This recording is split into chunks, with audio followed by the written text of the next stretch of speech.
ഇഫ്താർ special ഉന്നക്കായാണ് ഇന്നത്തെ എൻ്റെ recipe.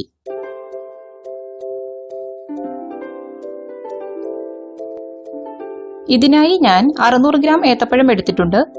ചെറിയ സൈസിലുള്ള 7 ഏത്തപ്പഴമുണ്ടിത്.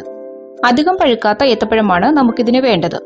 ഇനി വേണ്ടത് തേങ്ങ ചുരണ്ടിയത് 1 കപ്പ്, പഞ്ചസാര 3 ടേബിൾ സ്പൂൺ, ഏലക്കാപ്പൊടി 1/2 ടീസ്പൂൺ, നെയ്യ് 1 tablespoon, cashew nuts 2 tablespoon, കിസ്മിസ് 1 ടേബിൾ സ്പൂൺ, വെളിച്ചെണ്ണ അല്ലെങ്കിൽ ഏതെങ്കിലും കുക്കിംഗ് ഓയിൽ ഫ്രൈ ചെയ്യാൻ ആവശ്യത്തിന്.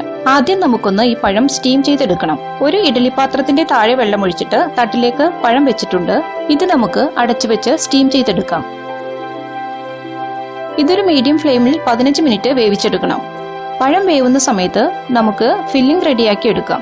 അതിനായി ഒരു പാൻ ചൂടാക്കി അതിലേക്ക് 1 ടേബിൾ സ്പൂൺ നെയ്യ് ഒഴിച്ചു കൊടുക്കാം. നെയ്യ് മെൽറ്റായിട്ടുണ്ട്. ഇതിലേക്ക് കാഷ്യൂ നട്ട്സ് ചേർത്ത് കൊടുക്കാം. ഇതൊന്ന് ഫ്രൈ ആയി വരണം. ഇനി ഇതിലേക്ക് കിസ്മിസ് ചേർത്ത് കൊടുക്കാം. ഇനി ഇതൊന്ന് പൊങ്ങി വരുന്നത് വരെ ജസ്റ്റ് ഒന്ന് ഇളക്കി കൊടുക്കാം. ഇനി നമുക്കിതിലേക്ക് തേങ്ങ ചിരവിയത് ചേർക്കാം. ഇത് എല്ലാം കൂടി ഒന്ന് വഴറ്റി കൊടുത്ത് അധികം മൊരിയുന്നതിന് മുമ്പ് തന്നെ നമുക്ക് പഞ്ചസാര ചേർത്ത് കൊടുക്കണം. എല്ലാം കൂടി ഒന്ന് ഇളക്കി യോജിപ്പിക്കണം. നമുക്കിനി ഏലക്കാപ്പൊടി കൂടി ചേർക്കാം. ഇപ്പോൾ ഇതൊരു ലൈറ്റ് ബ്രൗൺ കളർ ആയിട്ടുണ്ട്. ഇനി നമുക്ക് ഫ്ലെയിം ഓഫ് ചെയ്യാം. നമ്മുടെ ഫില്ലിംഗ് ഇവിടെ റെഡി ആയിട്ടുണ്ട്. നമുക്കിത് മാറ്റിവെക്കാം. പഴം ഇപ്പോൾ വെന്തിട്ടുണ്ട്. ഇത് ചൂടാറുന്നതിന് മുമ്പ് തന്നെ ഇതിന്റെ തൊലിയും ഇതിനകത്തുള്ള കുരുവുമൊക്കെ കളഞ്ഞെടുക്കണം. ഇനി നമുക്കിതൊന്ന് നന്നായിട്ടൊന്ന് കുഴച്ചെടുക്കണം. ഇത് ഇതുപോലെ കയ്യിലുകൊണ്ടോ ഒരു സ്റ്റീൽ ഗ്ലാസ് കൊണ്ടോ ഉടച്ചെടുക്കാം. പഴം ഇപ്പോൾ ഇതുപോലെ കുഴച്ചെടുത്തിട്ടുണ്ട്. പഴം കുഴച്ചെടുക്കുന്ന സമയത്ത് അല്പം ലൂസായിട്ട് തോന്നുകയാണെങ്കിൽ 10-15 മിനിറ്റ് ഫ്രിഡ്ജിൽ വെച്ചതിന് ശേഷം എടുത്താൽ മതിയാകും. ഇനി നമുക്ക് ഒരു പ്ലേറ്റിലേക്ക് കുറച്ച് എണ്ണ പുരട്ടി വെക്കാം.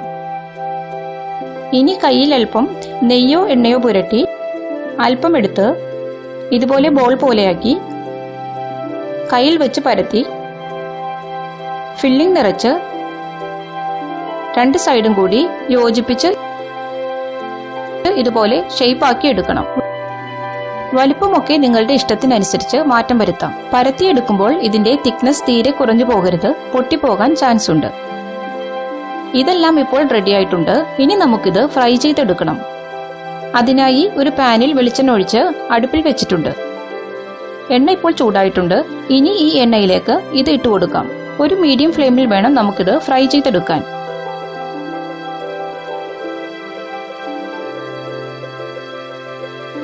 ഇതിന്റെ എല്ലാ സൈഡും ഒന്ന് തിരിച്ചു മറിച്ചുമിട്ട് ബ്രൗൺ കളറാക്കി എടുക്കണം. ഇപ്പോൾ ഇതെല്ലാം ഫ്രൈ ആയിട്ടുണ്ട്. ഇനി നമുക്കിത് എണ്ണയിൽ നിന്നും മാറ്റാം.